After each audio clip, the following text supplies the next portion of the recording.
Right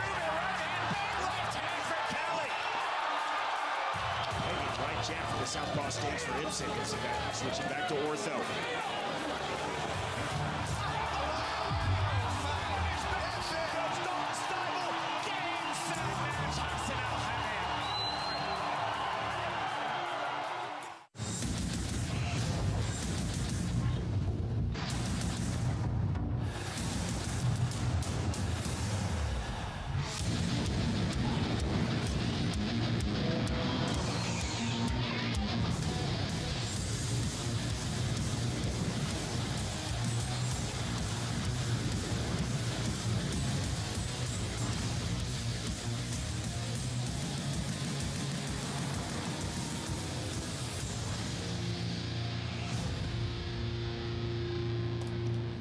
Here we go, man. It's fight week. Yet again, we are back. Appreciate you being here live from Satellite 5. We're in studio 5 or 4 today. I forget. We're in a studio. We're here. I'm here with lack of Savage Sip coffee. I'm angry about it because I haven't had my coffee. So I'm sure today's going to be a fun show. I appreciate everybody being here. We'll talk to you in a minute, but I got to tell you, great show is always coming up. Got Jade Masson-Wong stopping by. Love when she comes on. That's ahead of her going for the gold. She's going to fight the champ, Christina Misfit Free, of course, BKFC 65 in Salt Lake City. Also, some new signings in BKFC. We're going to talk to matchmaker Nate Shook, matchmaker extraordinaire, I should say. We'll stop by. I hear another rumor he might be off signing somebody else right now.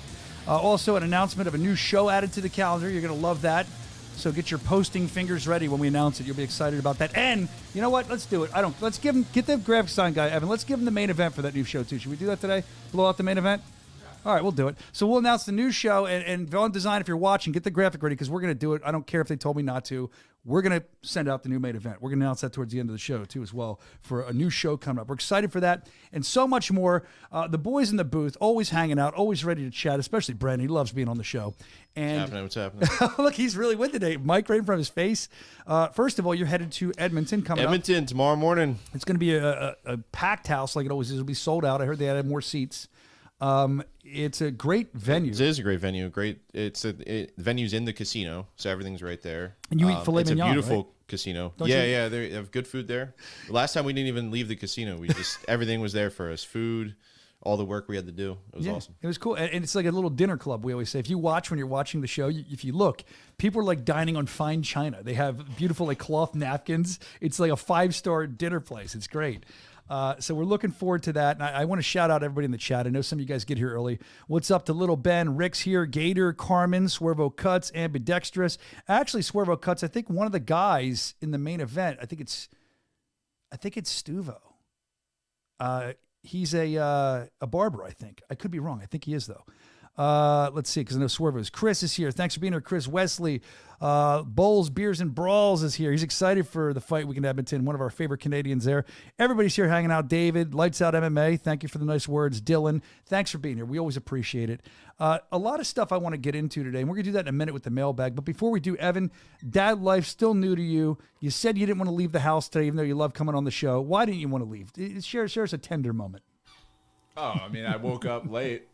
And I had to go right out. I didn't get a chance to hang out with my kid at all. So, see, dad life. Yeah, dad life. It's a wonderful thing, isn't it? Start going to less and less shows. He's gonna be like if this might be a reference you get, the Back to the Future movie where the picture just slowly disappears. Yeah. He's gonna be gone. Evan, do you feel that your life has changed a lot since becoming a dad? Like, is it more hectic? Is it better? Is it different?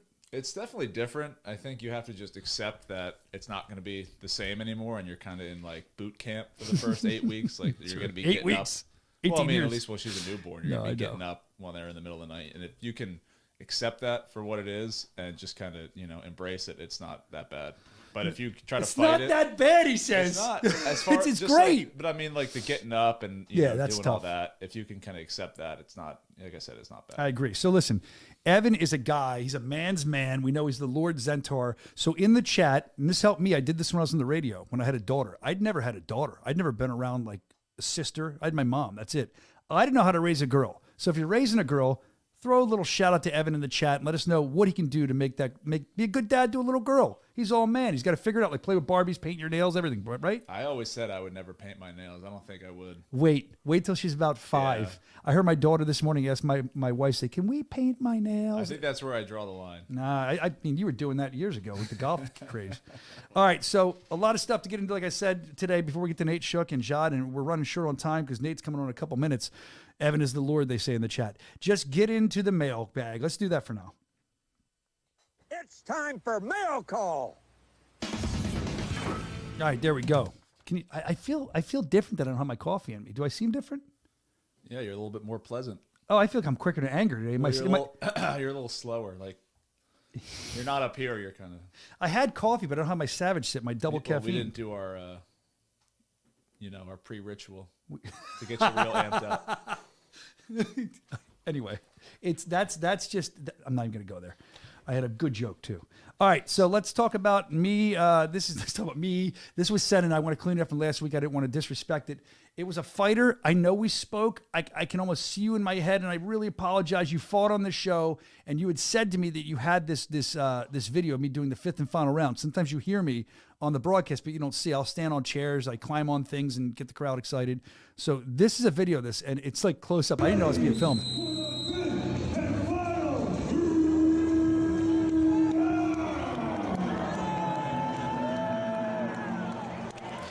That's like a POV video.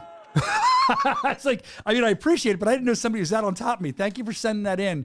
And I'm really sorry. Like, I know we spoke, but it was the end of the show, and I was like dead. I don't even remember. I know you said you fought, but I don't even remember. There's so much going on. So let us know your name, and I'll shout you out next week. My apologies. Thank you for fighting for us. Thank you for the video.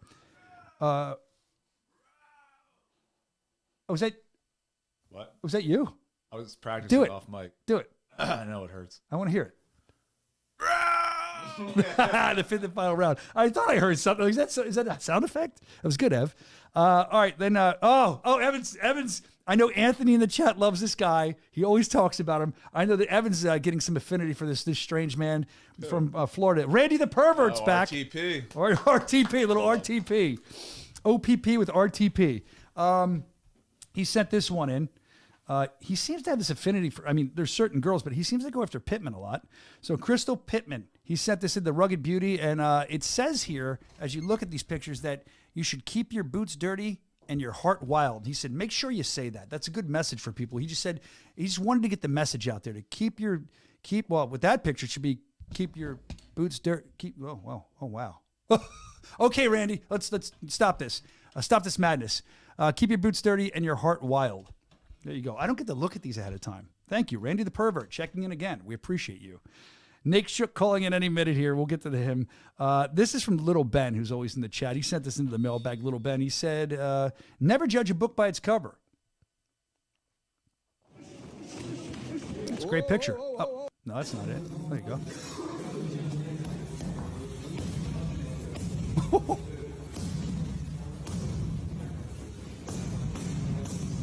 That's like thunder. I guess what Little Ben's being a bully, he's calling this guy a nerd because he looks like a geek, and he's saying, like, this guy would beat the hell out of you. Good point, Ben. And I've learned that. You never judge a book by its cover. Has that ever happened to either one of you guys where you've kind of looked at someone, not even in a fight, like where you get your ass beat or, where you look at somebody and then you realize, ooh, bad decision. You ever done, like, judge a book by its cover? And I'm not talking about, like... I mean... anything, not like just when fighting. you first started. You're such a jerk off. Well, you remember what I looked like? You had a ponytail. No one realized it. So when I came to Bare Knuckle Fighting Championship, it is true. When I met Evan the first time, I had a big beard and I had a ponytail. And they made me cut it all off. They said, you got to cut. I said, why? It's Bare Knuckle. I got to get a facial tattoo to even fit in. You make me cut my hair. I think some of the fighters, like some of our fighters, you don't think are really anything. And then, like, they're so unassuming. Like, a lot of guys, and even, like, not even just, look what you did. Not even just in bare knuckle, but all around, you'll see these guys who don't really look athletic. They don't look like they lift weights. Like Nate Diaz. Like, if you saw him on the street and you didn't know who he was, and he doesn't have the physique of somebody you think is tough, but like, you know who Nate Diaz is. And it's the same thing here. Like, there's just people who are built for fighting and don't care about lifting weights or anything. Yeah. Just have this natural ability. And it's interesting to see those people. I love the sleepers. Like, people, you're like, oh, this guy's going to get his ass beat. Then you're like, holy shit. That's like the coolest feeling ever. It's funny here. Dylan's in the chat. He's saying, Randy the Pervert will never beat any allegations against him. Ha, ha, ha. I agree. Now they're all talking about strip clubs. Are we talking about fighting? They're all getting cheerleaders in Philly. I got to go to Lou Turk's in Philly. You ever been there? Lou Turk's? Any strip club? Yeah. Wow. You're the young. Let's get into that real quick because we got Nate calling in. We'll have to take a turn here when he calls in. But something I see is young guys, they don't go to strip clubs. I went for a bachelor party with a young guy, and him and his brother had never been to a strip club, early 20s, mid 20s, and I couldn't believe it. Me and Brandon went to a strip club. The one time in your life, you're 30. Was the only time. Aren't you 30? 29. I thought you just turned 30. I just turned 29. Oh, okay. You just turned 29. You've been to one strip club. Yeah. Brandon, you've been to one? We went to the same one on Brandon's birthday. Yeah. How'd it go? In Atlanta. It was great. Tattletale. Oh, that's a chain. Yeah. Yeah, it was great. It was everything you could expect. Would you go back to one? I mean, yeah, if it was like a bachelor party, I just don't really feel the need to, you know. I don't go to a lot anymore, but when I was like 18, that was like a rite of passage. Yeah. I can't believe you didn't go to one. Is that because your generation is different? Our generation is different. Just go on Tinder? We had Tinder and everything. It's so much, you know, it's a lot cheaper to just use Tinder. They're saying, can we do a live show from a strip club? They're asking in the chat. We could probably organize. I did that in radio. That was fun. Yeah. Nate's here. All right, let's get. Speaking of our favorite strippers, maybe he'll join with a bow tie. What do you got, Nate? Let's hear without your a favorite shirt. strip club. I want to see Nate. Nate, are you naked? No, he's got a shirt on. Nate, how are you? Got my. He's bucked up. He's branded. He's branded. I like that. Nate, I appreciate you taking the time to come on today. I know it's a lot going on in your world right now, and I know that usually you'd be great to come in the studio, but you're off right now, and you're signing new fighters. That's what you're doing, and there's some pretty major names you're looking at that have done a lot in fighting. I don't know if you can share any of those with us because I know they're not signed yet. I don't want to mess up the negotiations. But you're out there doing that. How are negotiations going? Do you feel that everything's going well to maybe announce some of these in the future, some of these new fighters? Yeah, Brian. A lot of signings going on this last, I'd say 3 or 4 days. 26 contracts have went out. 19 are signed. We'll talk about a couple today if you have time, but I'll leave some for Dave to announce. And, maybe you guys or production during the show this weekend. Yeah, I'm sure. Well, you're the matchmaker, and you study these fighters, these elite athletes, and you look at the ones that will be the best fit, not only for matches, but for the promotion as a whole. And, we don't want people in locker rooms that are problems. Like, you look at all this stuff. There's a lot to look at.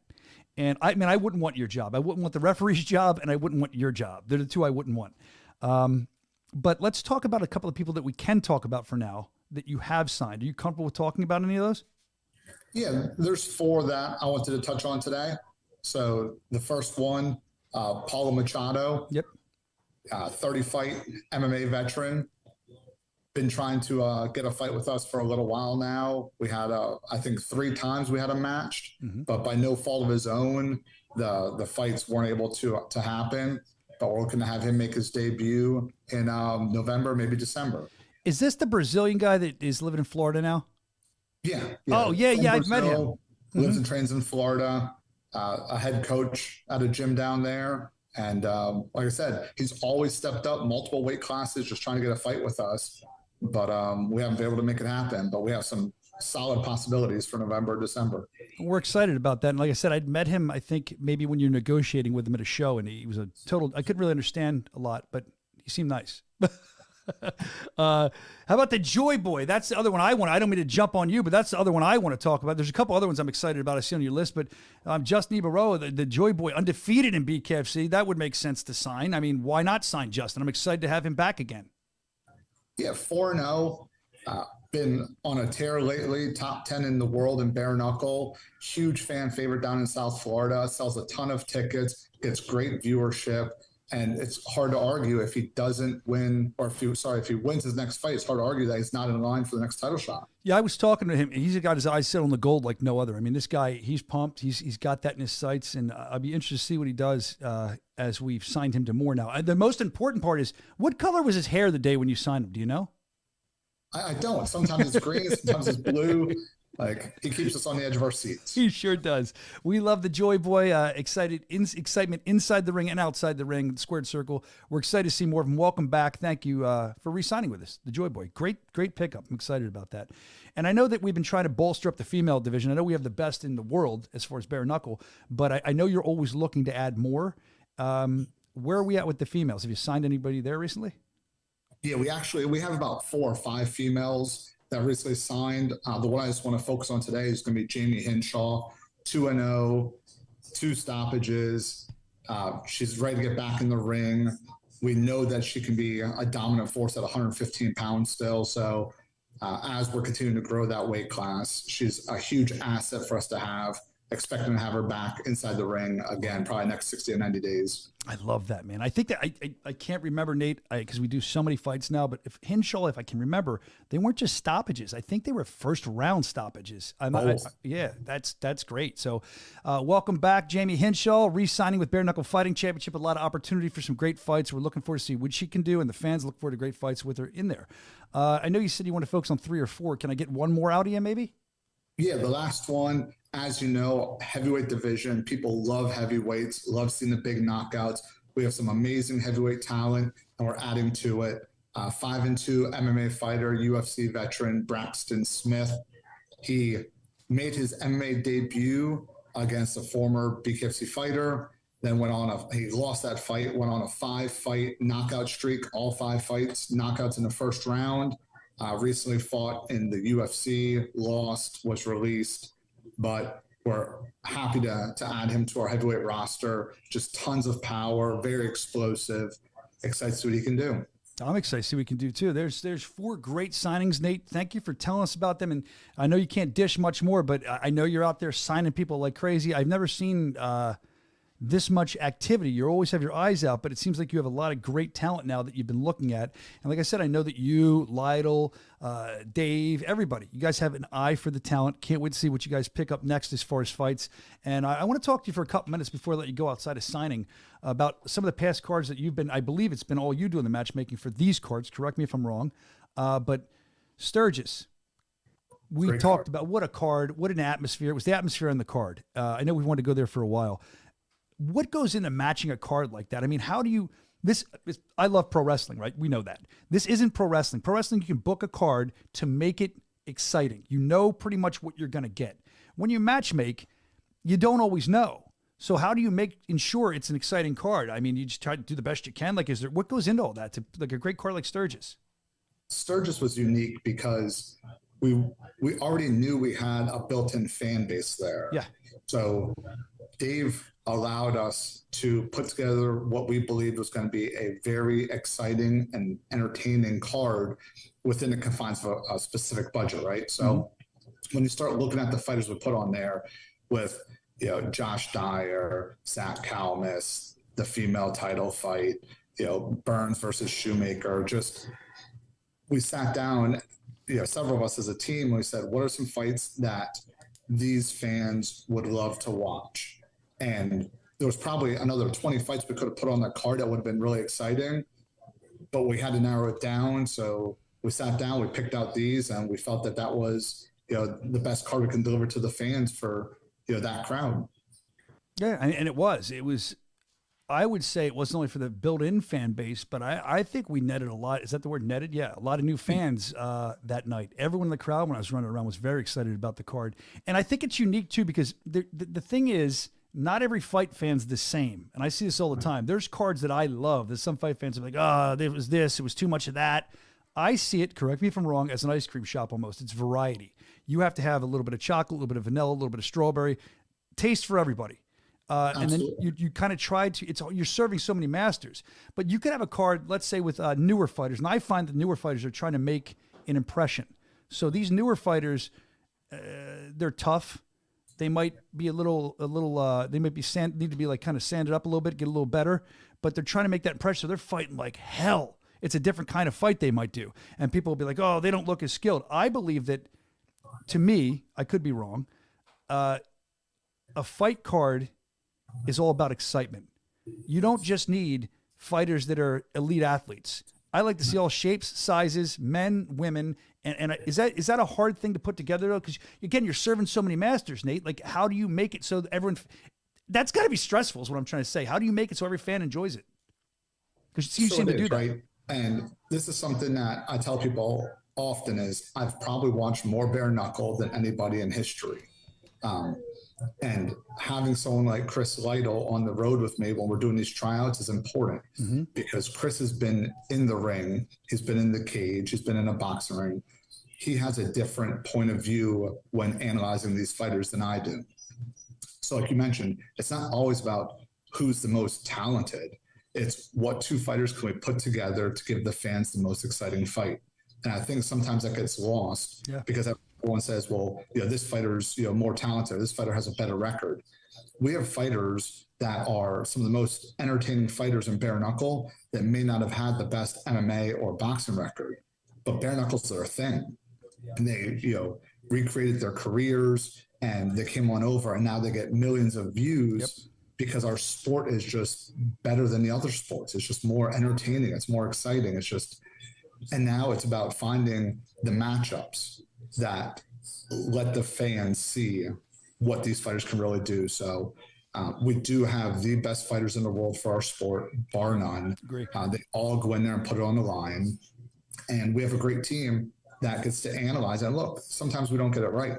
There are some fights I look back and I say, I did not see that fight going in that way. But again, that's why when we go to these tryouts, when these guys get the chance to spar, it's important because they might go through all the drills and have great cardio and look great on the heavy bag. But then as soon as they go to get hit, they shy away. And you look at their record, it's like, how does someone have 5, 6, 10 wins in MMA or boxing, but then it doesn't look like they can take a punch? So, when we go out there, I'm looking at certain things. Chris is looking at certain things. There are times where we bring in BKFC fighters. They look at things, and then together we make a selection. And I think for the most part, we do a very good job. But again, there's going to be times where fighters just aren't what we thought, or there's times where fighters just a lot better than what we were expecting. So another question, and I'm thinking of these as you're talking, and this happens not just here, it happens other places, but the life of a matchmaker, as far as you have this event planned out, you have fights people are excited for, and then someone doesn't return a call or somebody falls out the last second. Now you got to shuffle and find a new person in that weight class to make this fight happen. That's just part of the job, I would guess, with you. But I can't imagine that kind of stress when you have a card built and then you have to put other people in. And I don't think a lot of people think about it. But by changing that fight, that could mess up the flow of the card that you're trying to present. It's almost like you're an artist. And now you have to find a fight just as good or even better, hopefully. And that's hard to do, right? I mean, it's got to be hard. So it's not just about, you have to look at the whole picture. Let's say we're doing 30 shows. I'm just making up a number. But let's say we're doing 30 shows in a year domestically. If we lose a fight, let's say in Salt Lake City, I can replace it and make another exciting fight. But that person I'm flying in, now I have to see, was I planning to use them on another card, either in their hometown or against somebody on another card? And then if I was, then it's a trickle effect, because now I'm pulling a fighter from down the road to fight sooner, which can mess up things down the road for me. So when people look at it and say, why do you guys make that fight? Well, it's because we have financial constraints, one, and two, there's potential future fights down the road that I might want that fighter to fight. And if they get hurt, then do I want to sacrifice what I'm thinking is an exciting fight down the road to save a fight closer? So there is a lot more that goes into it. I'm glad you don't have to deal with the stresses every day.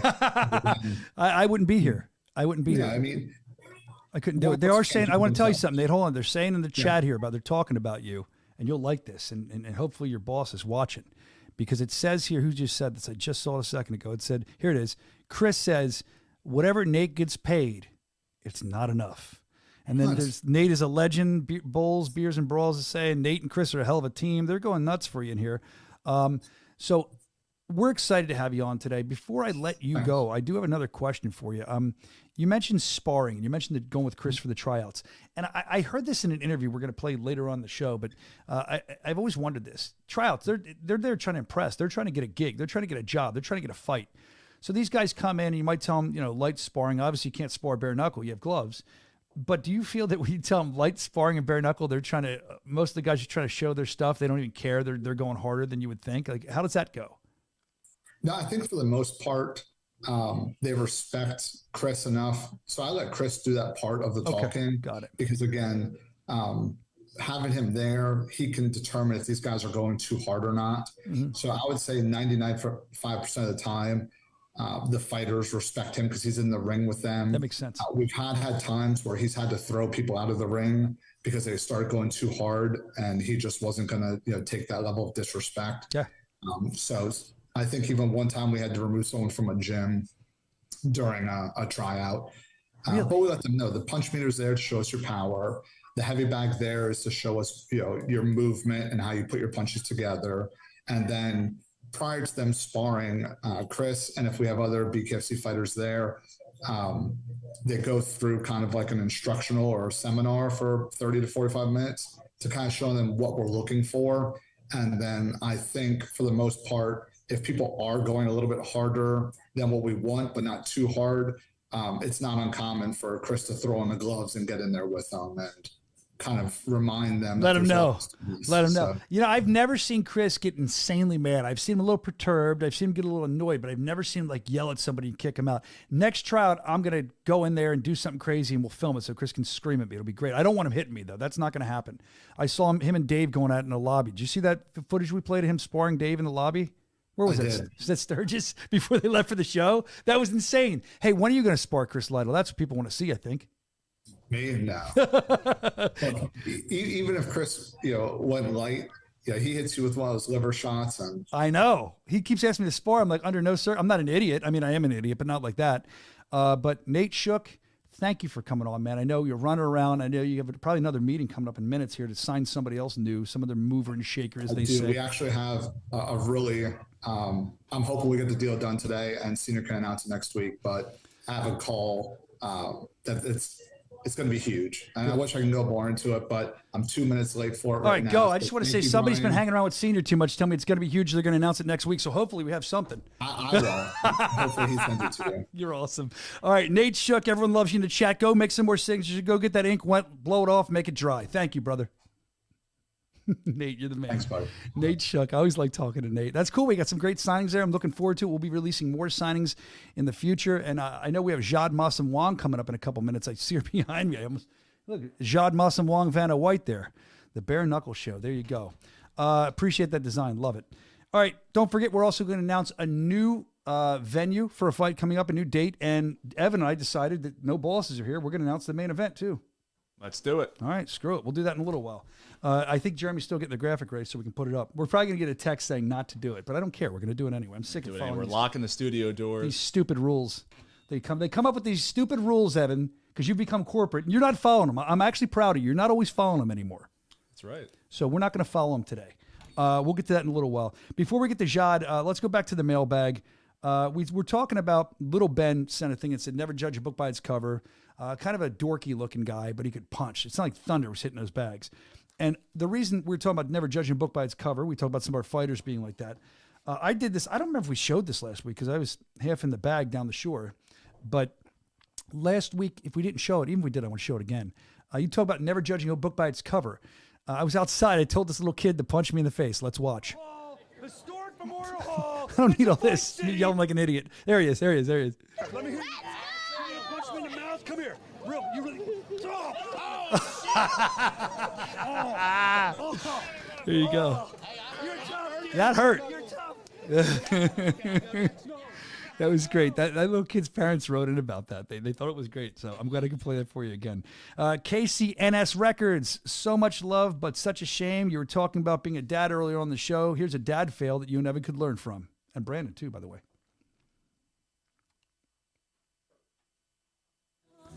Dad trying to save the day. Oh, that's a nice dad. Look at him. She must have gotten hurt. Oh, no. How and Evan, will that be you in 20 years? 10 years? I'll be probably much better. Dude, that's embarrassing on so many levels for the kid, for the dad. Oh, my God. Evan. Brandon, is that going to be you in 20 years? Well, we have a very happy crew today, as you can see. Doing emails. That wants to engage in. Brandon can talk. Oh, Brandon doesn't want to talk either. He's miserable like you, and you're not really miserable. You're just doing emails. What's your question? I don't remember now. Let's What was move it? on. Oh, I'm done. would that be me in 20 years? No, we're done with you. Let's move on. Oh, No, okay. you don't get the right to talk now. I just probably made your day. He's like, thank God. I was trying to find a sound effect to play, but No, it's all right. Evan's doing email. He's a sound effect guy. Evan, can I ask you a question? Let's go off cuff here. Why on this show, whenever we're talking to you, I know you're a busy guy. I get it. I respect that. But you don't pay attention, and you're playing a video game. You're doing email. Why the 1 hour during the show? Can you put your phone on Do Not Disturb for me? I wish I could. Screw these people. I know. Be like the rest of BKFC. Just don't get back to I'm a them. people pleaser. Honestly, I hate when I call people and they don't answer. I do Or too. it takes a day to get an email back. So I've always, throughout my entire professional career, if my phone rings, I answer it. And I try to answer an email within 5 minutes of getting it. That's some free life advice, everyone. It'll take you far. Communication and getting back to people immediately will take you This very is such far. an inside comment, I feel like. Dude, I can tell you that I get back to you pretty quick, right? I mean, You answer your phone probably 50% of the time. yeah, but usually I'm doing a voiceover and I call or text her immediately. Sometimes. Come on. No, you have said, didn't you see that? Yeah, you're right. Look, let me show you something on the screen here. I don't know if you guys can see this. I'm not a good texter. Ready? Here's how many texts I have right now. Can you see that? You probably can't. 702, it says. Yeah, not the best at that. Anyway, we have a lot of stuff coming up, including Jade Masson-Wong. But as we get back to the mailbag, that was a great dad fail. Thank you for that. Hopefully it's never any of us. Speaking of dad and daughter, Tony Loco Soto, we love him, of course. He's coming up to fighting in Spain here. We can't wait for that card in October. October 12th, if I can have the date correct in my head, I believe it is. I want to see what Tony Loco Soto can do in Spain in the bull ring. It'll be cool. But he sent this in, speaking of daddy and daughter. This is the way he does daddy-daughter dates. Let's watch. Look at this. Tony's getting ready. I guess I have to talk annoyingly over this because of the music. Now, I know, it sucks because you want to hear the music. Oh, here's his daughter. Oh, I didn't know she had a daughter that was that old. I knew she was, wow. Good for her, man. There's Tony getting it in. Daddy-daughter day at the gym. You can't beat that. I have a 3-year-old. If I ever had to do daddy-daughter day at the gym as far as punching and hitting mitts, I'd be very embarrassed. She'd probably be better than me at it. Thank you for sending that in, Tony. Then the other thing I want to talk about is this guy doesn't get a lot of mentions. This got sent in. I want to mention him. Clay's Conversations. This guy, I haven't seen audio if he does audio yet, but he does these graphics he does where he interviews people like old school, like almost like as if it's in a magazine or on a news site. And he recently had Ryan Reber on, who's coming up. You can kind of see it here. I mean, Ryan Reber, we're looking forward to his fight coming up, main event in Hollywood, Florida. But just want to thank Clay from Clay's Conversations for always supporting the fighters. And, this is cool that you do this. And you can check that out, Clay's Conversations. Look it up. Clay Glover, I believe his name is. I've read his stuff before. It's usually pretty good interviews. If you have some time to kill and you want to read it, check out Clay's interview with Ryan Reber. A lot that's uncovered about Reber in this interview I think you'll enjoy. And we're going to get Reber on here at some point, too. We owe him a make good because of the last time when Brandon screwed up the Zoom. Remember when he didn't call in properly? Remember that, Brandon? Reber, it was like a year ago or more. You saying I screwed it up? Yeah, it was you. Or Evan. One of you. I don't It know wasn't about me. that one. It wasn't me. Wait, it was you. I remember this one. What did you do? You did something. I think I sent the wrong thing. You to sent him or the wrong link or you sent the wrong time. Yeah. I forget. Yeah, I know. Well, But then on air I admitted that one as on our air. usual. No, I thing. admitted it the next week. Fucking Brandon. And then when I admitted it the next week, and then you screwed up like 7 things the next show. So that's not me. That's Yeah, you. well, what are you gonna do? So other guy I want to talk about. I'm bringing in Jade, so bear with me. Oh, she's here. She's ready. I know. I'm trying to get her in. So. All right, so you're not going to be able to fire any videos right now. All right, so Jade's coming on. Excited to talk to Jade. We're going to find out a lot about Jade. Oh, it must be Jade. Is she calling in from is that a 1990s ringtone? It is. You should have like the final countdown real crap. Like, do you remember those horrible ringtones? You could like buy them and it would be like, they would ring and they sounded horrible. I knew a guy that did a radio show. It said it was what was it? You had to guess what the ringtone was and he would play it and they'd call him, but it was called like, he played it on his organ. He called it Guess My Giant Organ or something like that. But yeah, do you remember those horrible ring? And they had ringbacks too, where it wouldn't ring when you called somebody. A song would play. Evan, do you remember that? Yeah. Because people used to, in my day, probably not you, they would record songs on their answering machine, and they'd be like, "It's Brian. Leave a message." I mean, I never did it, but I knew people that did. Now my answer machine sounds like I'm hopped up on cocaine. Hi, you've reached Brian Soscia's phone. I'm not here right now. I have 2 guys that aren't paying attention and aren't helping me. I have one guy that's answering emails and the other guy bringing Jade on. What a shit show. I love Jade. Let's bring some fun into the show. People that actually want to be here. Jade, how are you? I don't need to hear your voice. I could just look. I'm sure the audience agrees. You're very beautiful if you can hear me talk. You have the El Toro Loco nose ring like a bull. It's very good looking. I don't normally like things like that, but oh, there she is. Jade. Okay, I listen to you now. How are you? I'm good, and you? Great. Could you hear what I just said? No, sorry. Okay. Let me say it again. No. Look, I want to talk to you. I hope you can hear me. We have stuff to ask you. But I said, look, if we were on mute the whole time, I don't think a lot of the fans would matter because Jade Masson-Wong is beautiful. And it's an honor to have you here today. And let's just, before we get into fighting, let's talk about your beauty. It's a different kind of beauty. Like I'm looking at you. I made a joke. It's not really a joke, but I don't know what to call it. The nose ring, the bull nose ring, right? You have this way about you where you're very pretty, but you're different to me, a different kind of pretty. You have that, you have all the tats, you have let's talk about this. You have the blood hand above your derriere area.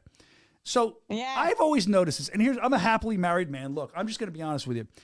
You're very pretty. But then when I see you at the weigh-ins, you see more of you, and you can see all the tattoos all over you. I don't hate it, but I'm not a tattoo guy. That's not like my thing. But with you, I'm like, Jade's hot. I'm being honest with you. So, and the blood tattoo with the hand, why and how? It's like if you've never seen, you can see it's like right above her posterior. Why would you? Why did you do that? And how'd you come with that idea? I'm curious. Is the target? What'd you say? Is it Target? Is the target? So when they slap that, it makes it extra red, kind of thing. Is that usually what happens? Yeah, that's what I was thinking when I did this tattoo. John, I love you so much. Idea like that. I have a few crazy ideas. Yeah, I know you. The other crazy idea I want to talk about, it probably, I hope you do it again, but it probably annoys our production crew. When you just come to the weigh-in show, you always have stuff that you do, and I love seeing it, and you like dump blood on yourself. You love blood. Do you love the blood? Yes. But do you love the color red? Do you love the blood? Do you love blood when you fight? Do you love blood at all? Are you a mass murderer? Like, how do you love blood so much? Everything. Since I'm young, when someone was hurt and they got blood, I was always there to watch it. And people were thinking I'm a little bit weird, but me, I didn't notice it. I think it's the part of why I'm doing now the bare knuckle fight. Yeah, that's definitely and part of I did a lot of photo shoot before fighting, starting my career fighting, and I always put fake blood everywhere. So it's like, I know this, my last way in, there's a lot of people, they were talking bad about that. But when you know me, it's just a part of me. It's normal. People who know me, it's normal. I always put fake blood everywhere. Let them talk bad. Shower yourself in fake blood. It makes people talk. Exactly. Do you like Halloween? Because you like fake blood? I'm just guessing. Yes. I love it. I love Halloween. What was your last year's Halloween costume? Do you remember?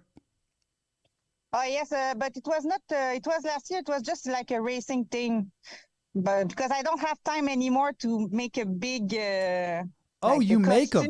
You make them. I love that. I don't make, but to be dressed really special. But now I do it in the weigh-ins. It's a part. That's your Halloween. It's a part I like. Well, yeah. Are you allowed to tell us anything you're thinking about doing for the weigh-ins? Or you want to keep it a surprise? Yeah. Keep it a surprise. All right. Well, let's talk about it. The other thing I want to talk about outside of fighting, just to get to know you more, we'd mentioned the last couple of weeks on the show that you had been part of the Bare Knuckle Fighting Championship race car team. You were there watching them race. You had the best seats in the house. And from what I can remember, we talked a while ago, you're into, is it motorcycle racing? You enjoy that as well? It was the NASCAR. It was NASCAR, but aren't you into, Yeah. don't you like motorcycles? Am I crazy? No, I'm not in that, but I would like to, but there's too many things. Yeah, too much going on. Maybe that's just a fantasy to see you on a motorcycle in my head. I don't know.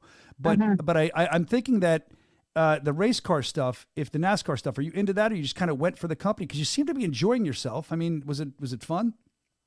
It was really nice, yeah, because they are in touch with with Bare Knuckle and Bare Knuckle Canada, so that they got a team, the NASCAR team, and they, like you saw, they printed the big logo of Bare Knuckle on the car. They even got a golf cart with the bare knuckle print on it too. So, and what they want to do, for sure, they want to make the bare knuckle grow here in Canada and in Quebec. So that's why they asked me to come and talk about that with the people and meet the people. So I think it's really good to. It's great. For expand. To know it helps about expand BKFC, I think is what you're trying to say. And look, it's no secret, and I don't want to call you out on this because I will tell you, every time I talk to you, your English, I feel like gets better. You should be proud of that. Yeah. Yeah, you really do get better with your English. I may have asked you this last time you're on, but I'm always curious with people that speak a different language. I was once told that Americans, I was told by a Chinese intern that I had from Hong Kong. He said we sound like dogs barking when we speak because if you don't know the language. What do we sound like? If you don't know our language, you first learned, did we sound like, what do we sound like? No, I don't think you sound like a dog.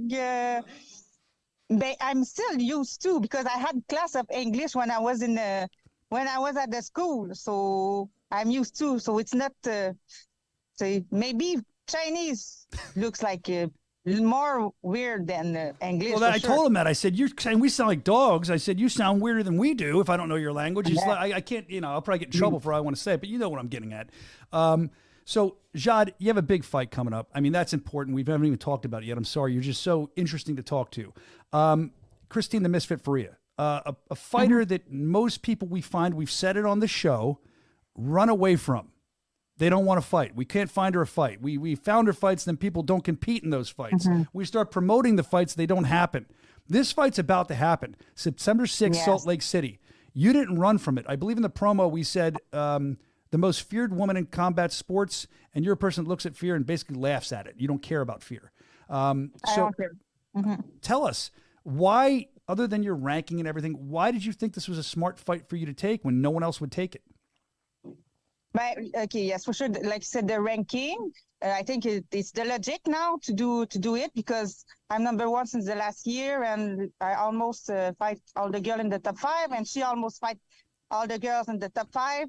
And that's the fight the fans wants to see too, because both we are like aggressive fighter, we hit hard, and we put pressure, so we have a similar style. So, and me, for sure, I want the best. See, I think now I'm there, and I want the best for sure. So I'm really ready. I did sorry if you hear noise, but like, I knew I will fight her since already maybe last year. So we already with the team checked her, and the game plan for her is really, really specific. And so, and it's really a good opportunity, like I think for my country.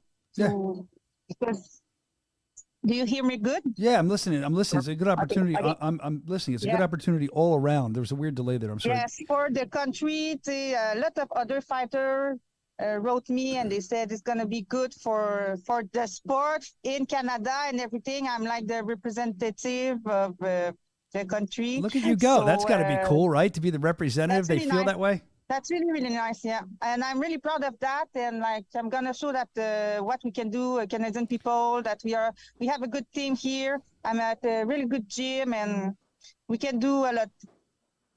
So something I wanted to bring up, and we didn't show the video. We're going to show it in a little while because we didn't get to it. We wanted to make sure to get you on in time. Someone sent this in. It was Christine Faria training. We've been showing both of you guys training throughout the weeks leading up to this. And someone sent this in that she was training. I typically don't look at the videos ahead of time, but I looked at the video and I noticed he didn't say this. I said it. But in the comments towards the end, not comments, in the text part where you can post, it said something about basically you're going down in 2 rounds. When I say that Christine's predicting that on Instagram, that you'll go down in 2 rounds, she can predict whatever she wants. But what's your response to that? But me, I'm not going to go down. I know I'm not going to go down. And I don't like to predict things like that, because I don't like to say things and don't do it. Like, I think it's like the karma or something like that. Karma, so yeah. I have my visualization. I see it. I see what I'm going to do to her. More I watch her fight, more I see what I'm going to do. And I see it, I feel it. So I know I'm going to pass through her, and I'm not scared of her. I'm ready to die in the ring. I hope she's ready too, because I'm not going to give her easy fight. It's going to be hard, and I'm going to get out with the belt. That's what I see. That's so great. She can predict what she wants. Me, I don't care. I know what I'm going to do to her. Okay. And now, as far as being a world champion, in my estimation, this is the biggest fight of your life. Main event, big crowd, Salt Lake City for a world title. Do you have your mentality walking into this, your mind?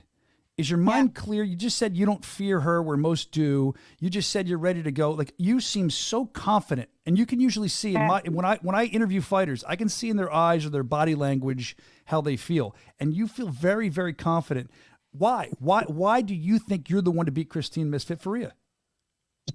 Because I'm confident in my preparation first. And like, I did everything I had to do. Every training camp, I try to add things, what I can improve every time. And this fight, yes, it's my biggest fight of my life. It's, I think, my best opponent. And like, I didn't cut the corner. I really did. And like, sometimes I don't want to do things like normal, but I got discipline and I do it because I know it's going to pay. And that's why I'm confident. Everything is good. Training camp was good. So I did all the hard parts there. Now I just say it's going to happen. What is going to happen? Me, I did all I had to do. So now that's it. Yeah, we go and see. You leave it in the ring. You see what happens. Yeah. Now, as far as your training camp, I talk to different fighters all the time. Some don't come out of training camp. Some love being in camp. Others freaking hate it. And they're like, I'm going to take this out on my opponent. Do you love it? Do you hate training camp? Is it something you look forward to? Where are you at with that? Sorry, I didn't understand the last question. That's okay. I'm talking fast and I have a horrible accent. What I'm saying to you is training camp. When you do your training camp, some fighters, they love it. They never come out of training camp. They're always in it. Some fighters hate it. I've actually heard other fighters say, like, it makes them so angry when they're doing it. They focus that, I don't want to say anger, but that intensity on their opponent. Like, I have to do this to beat this guy, and it pisses me off. So do you like training camp, or do you not like it? Where are you at? Do you enjoy it? Yeah, I like it. I like to be in training camp because I like the structure I have to have. I like to have this lifestyle because I feel that I'm at my top when I'm in training camp, and that I'm strong and everything, good mind. So even after a fight, I still, if it's not me that I'm in training camp, but I go in the training camp of someone else, like a friend, or I go in. So I never stop to train, but for sure less focus after the fight. But no, I love it. I love it. It keeps me structured and in a good place, good mind, and everything. That makes sense. But yes, for sure, all the food and all the things, and like sometimes, normally 3 weeks before the fight, it's like the hardest week because the food starts to drop, and the training is still high, the volume. So sometimes we push so hard that I want to cry, but I don't cry.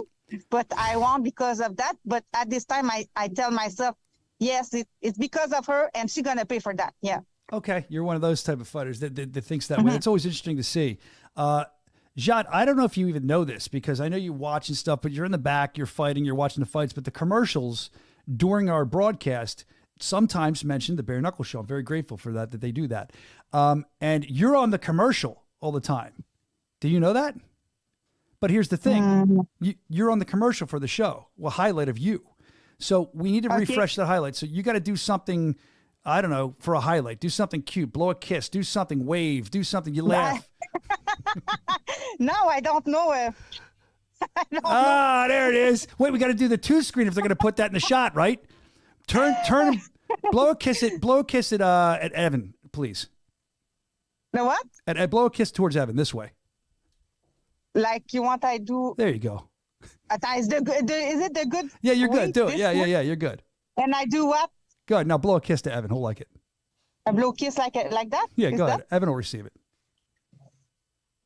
I love this. Oh, Brandon jumped in front of her and tried to stop it. We're big fans of Jade Masson-Wong on this show. Hey, I shared the wealth there. You're so awesome, Jade. Thank you for being who you are. Thanks for understanding what we do. Thank you so much. Hey, I wish you a good fight. Christine, Misfit Free, your toughest challenge to date, but I know you're up to it. I can see it.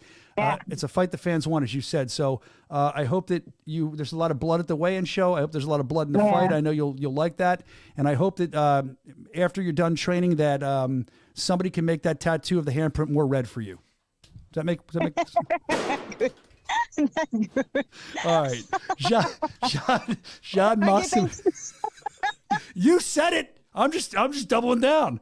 Jade Masson-Wong, a wonderful person on the roster. Glad to have you, Jade. We'll see you soon in Salt Lake City, all right? Yes, see you soon. All Thank right. you. The best dimples in the business. Look, I don't even have this. Yeah. Okay. Does anybody have dimples on this show? I do. You do? They're hidden a little bit. Oh, because you got that beard. Yeah. When I was a little kid, I was like, dimples would be cool. I'm back. Sorry, I'm done my email. He I came heard back. you were yelling at some point. Sean woke me up. All he heard was when Jade was going to blow him a kiss. Yeah, I put my phone down. And then Brandon went for the interception. Yeah, that was mine, Brandon, not yours. Brandon got like the bottom lip. All right. I like Jade because she rolls with the punches of the stupidity. Like when we opened that interview, that was ridiculous. Anyway, let's go. Little Ben liked it. All right, so we're excited about that big card coming up. Let's see where we're at here. I know Brandon hates when I do this, but I'm getting through the rest of the mailbag. Sorry, Brandon. Here, this is great. We have to do this one because he's always here, and he sent it in. Bowls, Beers, and Brawls. He was discussing, he wondered, I think, what ours were, too. The top 5 most intimidating BKFC fighters. Let's see who he picked. We'll just do number 5 real quick. Coming in at number 5 is a heavyweight fighter, Josh Watson. Now, one look at Josh Watson, and that's enough to make the average man cross the street.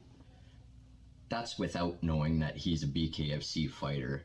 He's currently on a 3-fight win streak that includes all 3 finishes. Stay down is without a doubt a feared member of the BKFC roster. I'd fear him. I'd cross the street. I'd cross train tracks. I'd run across highways. I wouldn't be anywhere near him. So he's talking about the top 5 most intimidating fighters. Again, this guy, he's been a day one. He's back here somewhere. He's a day one guy. He's always been in the chat. He sent his picture in. He's up there. There he is.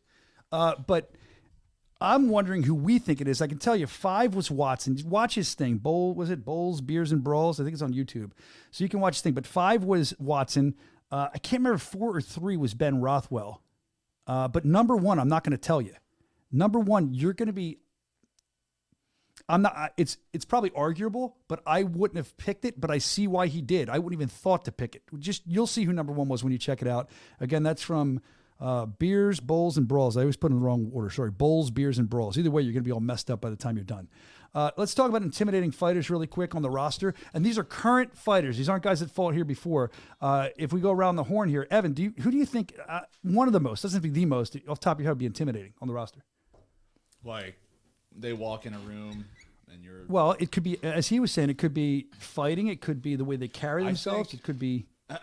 I think if you don't know Lorenzo, because Lorenzo's a great dude, but when he walks in the room, I think everybody just kind of is like, oh, shit, like, who's this guy? Lorenzo is a big, just, like, intimidating dude. Yeah, the juggernaut. And, yeah, he has a way of just kind of, when he walks the room, everybody's just like, oh, shit. Like, he owns the room. And something about Lorenzo... His forearm, like, has this weird, like, I've never seen forearms like, it's like the muscle right here is like, yeah, I noticed that, like, when I first met him, when I shook his hand, he has these weirdly, like, just beefy forearms.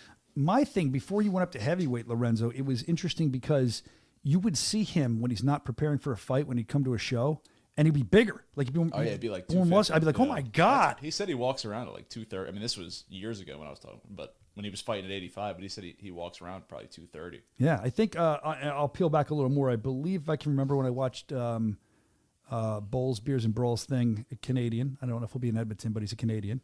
I watched his thing. I think he said number 2, he picked Lorenzo. If you're talking, I see why he says that, but if you're talking about intimidating in different ways, and please drop it in the chat wherever you're watching. Let us know who you think it would be. If you're talking about intimidating, I mean, looks-wise, and even when you watch him fight, if Zach Kalmas comes walking down the street and I see him start swinging on somebody, I'm out of there. Josh Watson, too, though. I agree with the that. look. Yeah, he's got the look. Yeah, it's what I call like a look. And not that Josh isn't good; he's very talented. But if somebody wasn't that good and you put him on a poster like that, he would still sell tickets because of the look. Who's the least intimidating? Brian Soscia. You can answer that. Right I here. don't want to get slapped when I. I'd be honest, it's probably me. Least intimidating. Was that guy that? No, I don't want to say it. I forget his name. I don't think he fight. Troy Beats is pretty intimidating. Remember Troy? Him? Yeah. Oh gosh. Here, Houston Alexander Gator saying is most intimidating. And I think like just looking at people, you see a guy like or Ben Rothwell. I mean, he's got to be in there too. Like I said, but Ben's like a nice like. Yeah, Ben's but if you always don't know him, smiling yeah. Thing is, I talked to Ben about this a couple weeks ago. It wasn't on the show. I might have been on the show. I don't know. I kind of everything bleeds together. I just talk, and I think it was off the air though. And I said, Ben, the thing is, you're so fan friendly, but I think that people see you, and even if you're smiling, you're like the Jolly Green Giant. Like they need to meet you and get a picture, and when they do, they then kind of disarm, but they're kind of afraid, I think, to approach. Because he's a big dude. Like if he looked mad, if he wanted to look mad, he'd scare the shit out of all of us. That's why I pick him. I think, like I said, Zach Hallam is pretty intimidating. Brandon, who do you have? Anybody as I think here? Intimidating looking. I smell the wood burning. Brandon's thinking. I am thinking. Come on, Brandon. Man, dragging the shit. put We've me been on the talking about it for put me on the spot. spot like We've been this. talking about it for 5 minutes. I know, but when you were talking to Evan, I wasn't prepared to jump into. But the why conversation. wouldn't you listen? And hold on. I have a question, Evan. Can I ask a question to Evan? Yeah. Can you give the mic to Evan for a second? Bring it over. So this is a pet peeve. Okay. If you're maybe this is because I come from a different industry. If you're on a radio show or on a podcast or on any kind of show and you're actively working back there, at least when I did radio, when I was producing, I'd be listening to the show almost as a fan, and I'd formulate comments in my own head, much like you're doing as you watch. Well, and then I'd be ready to answer that question. Our problem is don't stick up we for him. spin a lot of plates. We're not radio guys. Are you kidding me? You spin a lot of plates. We're like two video guys who got recruited. These scumbags decided to team up on me before the show. This is not our world. This is your world we're coming into, and you need to have a little bit of grace on this. Look at that. Oh my God. I broke the mic again. Jeez. Way to go. It's my world. I keep. There we go. I put it right in that hole. There we go. I can't think of intimidating fighter, but here I had this thought when he said, "Who's the least intimidating fighter?" I just want to say I don't like the nice Evan. I'm not gonna go ahead. But what's I'm Evans. going to ask you, what's a fighter that doesn't look intimidating whatsoever, but is a killer? And that's a great question. John Dodson. Yeah, I mean he's in shape. Any of the lighter guys, like any lighter guys who are like 5 foot whatever. Yeah, you're like I'd smoke this guy, and then you see him, and you can like Keith Richardson. He's kind of stacked. John looks good, so you can see they got some muscle, but weights don't always fight back, kind of thing. You know what I mean? Yes. Perdomo too. Perdomo's. Oh yeah, he's a great one because he's a killer. That Josh Dyer, he's just like D-Day. But I mean D-Day Dyer. If you don't see their physique, he's got a great physique. You see him with a shirt, doing a normal thing. Again, he looks like a guy that'd be like a model or something, like women would fawn over. And the same, even Jared Warren, like he's in good shape, but he doesn't always look like he would have the bare knuckle record that he does. I mean, if you saw him walk on the street, you wouldn't think he was. I'm profiling here. You wouldn't think he was a bare knuckle fighter. And then when he hits you would understand that yes, he is, and he's very powerful. Somebody said Ryan Reber. Right, that's where I was going down. Ryan Reber, same thing. No, but that's not a bad thing. Ryan, if you see him, who's the most intimidating on the podcast? I'll be honest with you. I don't know, but I don't think I'm intimidating at all. But I feel like when at least in my own mind, when I lose my shit and get angry, I feel like I become someone I'm not. So maybe that person's a little more intimidating than I really am. I don't know if it is. I intimidate myself. Spectacular over here. Brandon's very calm. You're not picking up on this. I am, but I'm not selling it because that's a senior thing, and I'll get mad because he's Mr. Spectacular. I think Evan is definitely the best in shape. Although you pull up a picture of me like 20 years ago, bro, I was gigantic. Yeah. Oh, I miss those days. I'm a big sweetie. I'm not an intimidating guy at all. You're not intimidating. You're just kind of a dick. Yeah. No, I mean, I don't mean that. No. You know, Evan. You know what I'm saying. I don't mean that. I don't mean that toward me. You're not, and you're really not once people get to know you. But I think because of, and I guess Brandon could even be misconstrued as that because you guys are not me. You're different people. Where you're quiet. You're not used to being in front of a mic. So sometimes, even when I just said, "Oh, you're not paying attention," you're right. Like they're saying Evan's the most intimidating. Oh, thank you. Big Ben says Evan. Well, Big Ben, little Ben wants to get in bed with you anyway. Oh, stop it. Big Ben's a good dude. Little Ben? Oh, look at you. I love you. Oh, Big Ben. He's big. He's the best. Yeah, he's great. That's right. You're the Dexter of the show, Brandon. I think it's for Brandon.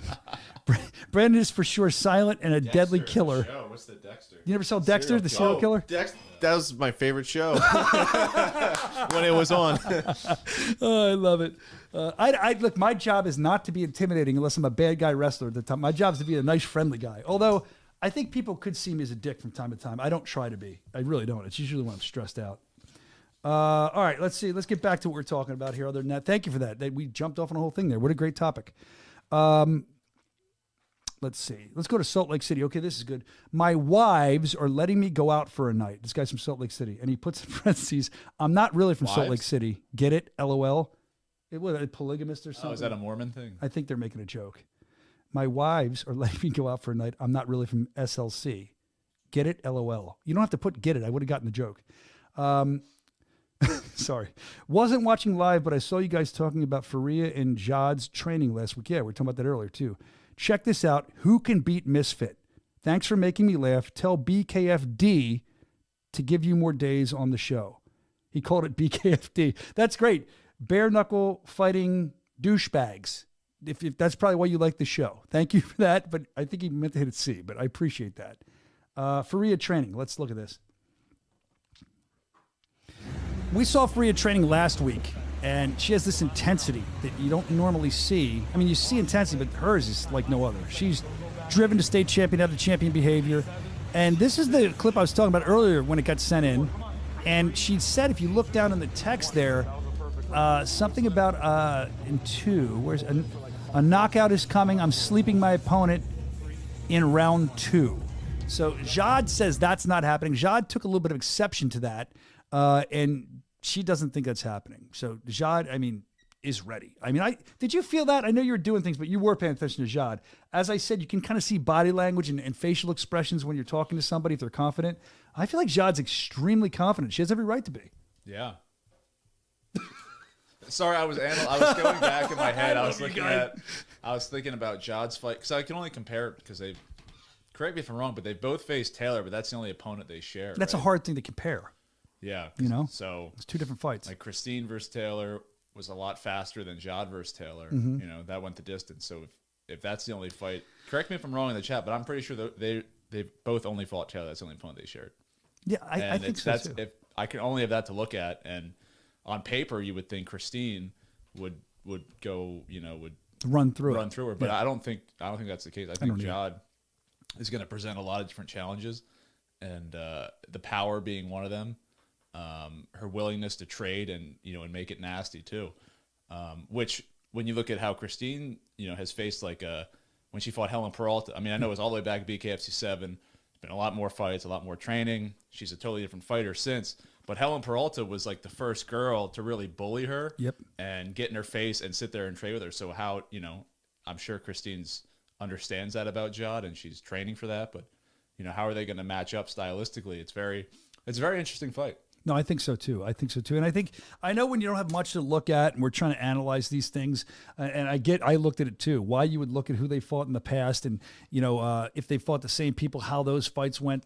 That's all you have to look at. That's all you have to look at. But I don't always like analyzing fights that way, kind of like you said, because when you do that, people change, people learn from losses. Was 5 years ago. Yeah, and that's the only thing we can look at. So that, in a way, that makes it more exciting for me because we don't know what we're getting here. We just know it's going to be a banger. And the chat agrees, man. They're losing their minds. Chat thinks. They seem I saw when she was on, they were talking about Jade giving Christine Faria a lot of problems. Some people were saying Christine's going to beat her. Others saying that Jade and once somebody said Christine cannot be knocked out.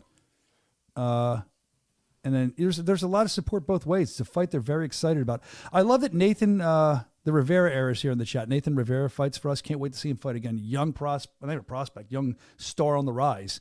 But he just joins in. He goes, his name's Nathan Rivera. And next to he just writes Nathan Rivera. Good self-promotion. Unless that was something we were talking about. Maybe, that's probably the most feared. We go with Nathan Rivera. I see what you say, and that makes sense. Nathan, there's another great one. I'm going backwards here. Connor Tierney.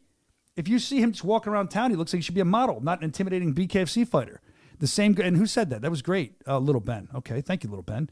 Nathan Rivera said Nathan Rivera, another guy. I mean, this guy looks like he should be playing like college lacrosse. Not that you're not tough if you play lacrosse, but you know what I'm saying. It doesn't look like he should be doing bare knuckle fighting. So that's 2 more good ones. Let's take a look before we get out of here in a couple minutes. We checked out the training. Let's get to the Edmonton card because that's fight week, and we're excited about that coming up. This is interesting. We have the Edmonton card here, the prospects card. As we said last time we were there, it was packed. It's pretty much sold out. They might be adding more seats, I don't know. But BKFC.com, they were talking about doing that. It's going to be a loud, fun crowd. And some of these fights, I mean, these are guys, these are prospects, these are warriors.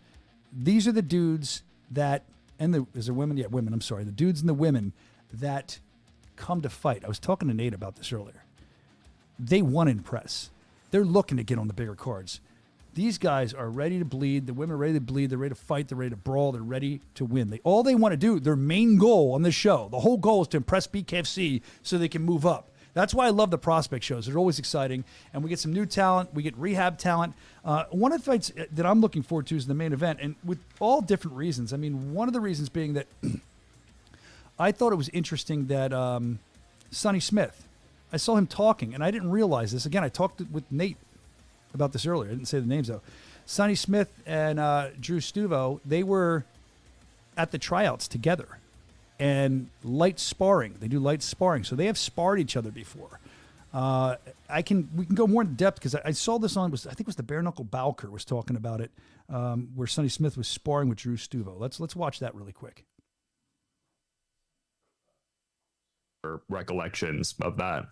Yeah, we got to spar one round right at the end there, and this is strange, but I'm quite happy he got the better of me in that sparring, and he knows it, which I'm happy with that. I don't usually perform good in sparring anyway, and at the tryouts, they popped up out of nowhere when my fight had been cancelled. I wasn't training, I was just drinking with my mates and stuff, and then I was like, oh shit, there's tryouts in like 2 weeks. So I went and I did my best and I got through, but I wasn't in a good fitness state or in a good mindset state at the time. But yeah, I got to do a round with him, and I got to see what he's about, and yeah, I'm happy with the matchup, to be honest.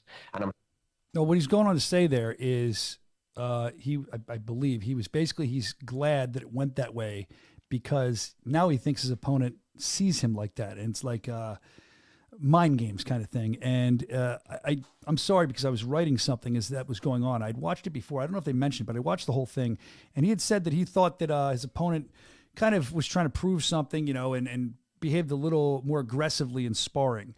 So that's interesting to see what happens. And I was also watching on the same broadcast, the same Bowker guy, about how it was Drew talking about the sparring. He's like, yeah, he didn't really show me much. But what I got from Drew that was interesting, just so you get to know Drew a little bit, Drew, he got into fighting for a number of reasons, but one of his earliest fights, his sister is mentally handicapped, and people would pick on her. So he would go beat their asses. I commend you for that, Drew. That's awesome.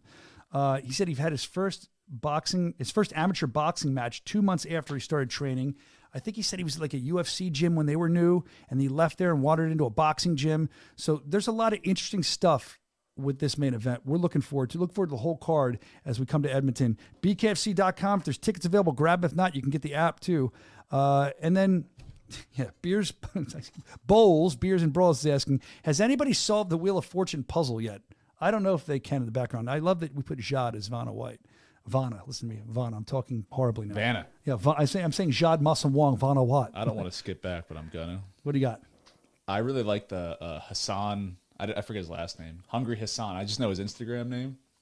Hassan Al. I'm gonna butcher this. That's why I didn't say his name. Ghanim. He's from. I believe he's from. I don't know if he's from Iraq. Yeah. Or he's just Iraqi, like heritage wise. Yeah. But that dude's awesome, and if he's gonna, if he keeps knocking out dudes like he is, he's gonna be a star. Brandon was telling me, I wasn't at the last Edmonton show, but he gets the business. He kind of knows, how to ham it up and sell stuff, and he's one to watch. Absolutely. That's great. Co-main event. I often find that you guys, Evan, you, James, Vespi, Phil, you guys are dealing with these fighters. I do too, but in a different way where you guys know what you're shooting. You know what you're looking for. So I always value your opinions on Hassan. Definitely. One to watch. All right, great. I love that. From the inside men, we like Hassan. From the inside, he says. The inside track. Evan's inside track. Huh? What's that? So remember where you got it from. Yeah, right. Give us some of that money. We can't bet, so you give us a little piece. A little piece. All right, so let's see. Oh, I also want to say, because I saw it in the chat, all you clowns and jokers that think you have the Spain card. You do. Do they really? I mean, well, they don't have the. So from what I understand, and I say clowns and jokers lovingly because I love that you guys can find this stuff out. When we find the leak that did this, we're going to beat them up. But that card is going to change probably a little bit. I don't think that's the official card. It's not the official card. It got out by mistake somehow. I don't know how. I'm sure some of those fights are correct. I don't know which ones. I do know that we have another fight announcement coming up soon for that card. There is. Over the next couple days. We're going to do it today, and I'll tease them with this. I think if I look, because I didn't even bother looking at the card got leaked, because I knew it wasn't the correct one from what I was told and what I saw. But I do know that one of the fights, not going to tell you which one, on that card, at least one is going to stay.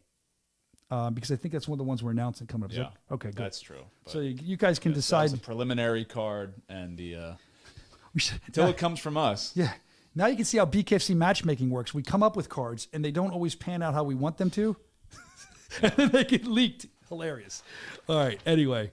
The graphic is done for the big announcement. We're going to get to that in a minute. Just letting you know. I know. They just... Yeah. Vaughn Design Team. It's ready. Oh, man. That's the guy's... That guy, I don't know if he's a crack designer or an on-crack designer, because he gets stuff done so quick. He's got to be on something. Maybe it's booze. Who knows? I don't know. That would slow him down, though. He probably drinks the Forge Irish Stout. Thank you for getting that graphic done. We'll get to that in a little bit when we announce the new show and the new main event. As we continue to look at... I think I might be ready to announce the new main event now. Right. Is it loaded in? I don't know. I can't find my damn...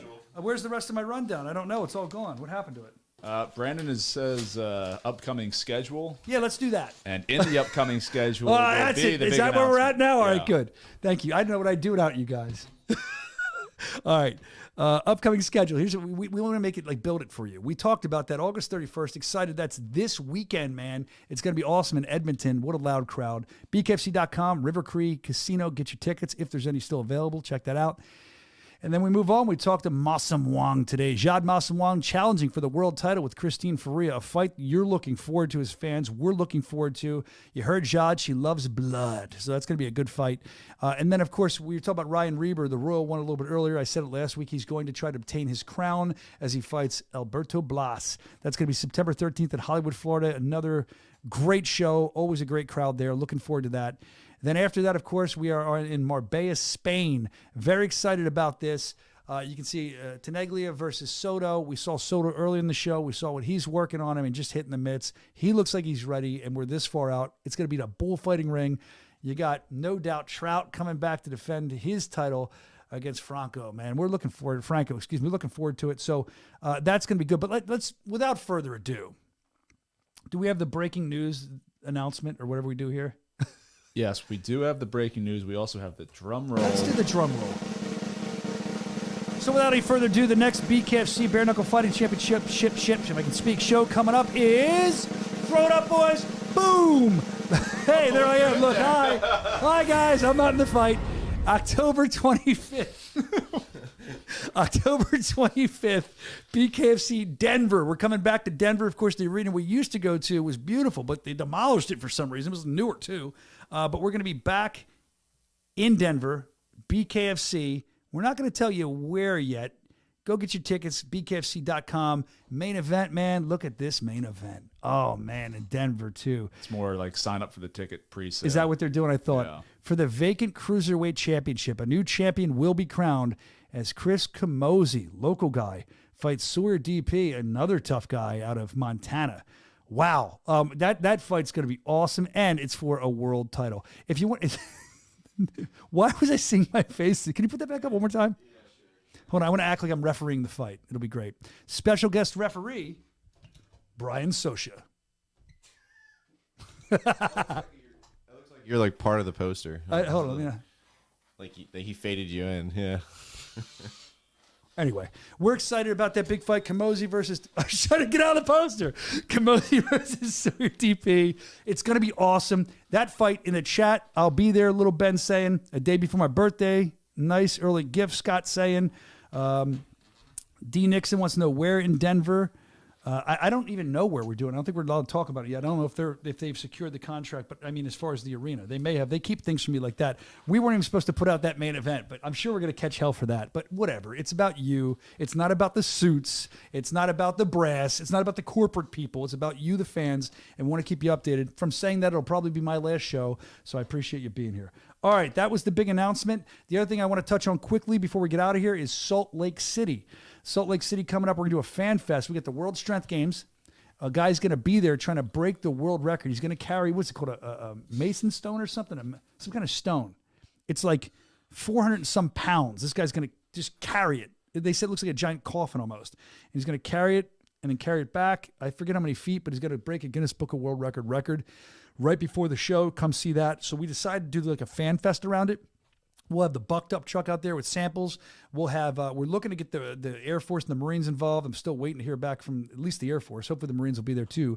And it's going to be fun. It'll be a good thing. I know that I think there's other vendors going to be there hanging out. Just come hang out. We'll have a DJ. I'll probably be out there on the mic. It'll be fun. Salt Lake City, we'll keep you updated with that as well. We look forward to seeing you out there. This Jordan saying, was it called the Atlas Stone, Evan? It's not the Atlas Stone. It was called like the something. I think it's the Atlas Stone. No, it's something it's with an some M. Kind of 405 pound Mason rock. Stone or something. Atlas sounds right. Atlas sounds. Well, I think Atlas is what they're called, like the circular ones. But this is some weirdly shaped. Like yeah, that's what they said. Right, well, I'm looking forward to seeing it, and they're going to be like lifting cars. I think even you get a chance to lift a car. I think there's a way you can lift a car if you come. How cool would that be? Anyway. I appreciate it. And by the way, I just wanted to shout out Gator. I saw him. He went on a rant. This got sent to me. And he was talking about certain things. And one of the things he says, Gator, I appreciate this, is that there's senseless they don't break more news on my show. And that's why, because of you, Gator, we took the bull by the horns and decided just to blow a main event out. So there we go. We'll see if I'm here next week. Thank you for the nice post, Gator. We appreciate that. Thank you to everybody who joined us today. I think that's all we got, right? I think that's it. Unless you got any, you want a soapbox and you got anything you want to get off your chest. No, I'm good. I'm trying to think if it's not. I'm already enough. We're going to be enough trouble already. I don't need to get in more trouble. All right. Thank you to Jade Masson-Wong. Thank you to matchmaker extraordinaire Nate Shook for joining us. And most of all, thank you to you, the Bare Knuckle Fighting Championship family, the Bare Knuckle Show family. We appreciate you. We love being here for you. And we'll keep it up. We're going to go get drunk on some Forged Irish Stout. And since I didn't make Savage Sip coffee yet today, I'm going to go get bucked up, and then I'm going to knuckle up, and I'm going to do it this week. Don't cut me off. It's Fight Week. It's Edmonton, and I'm ready to go. Ha, ha, ha, ha. Ooh, ooh, ooh. That's a weird face. Right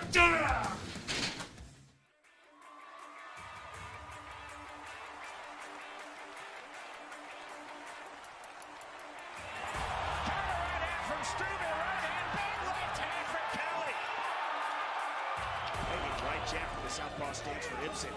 Switching back to ortho.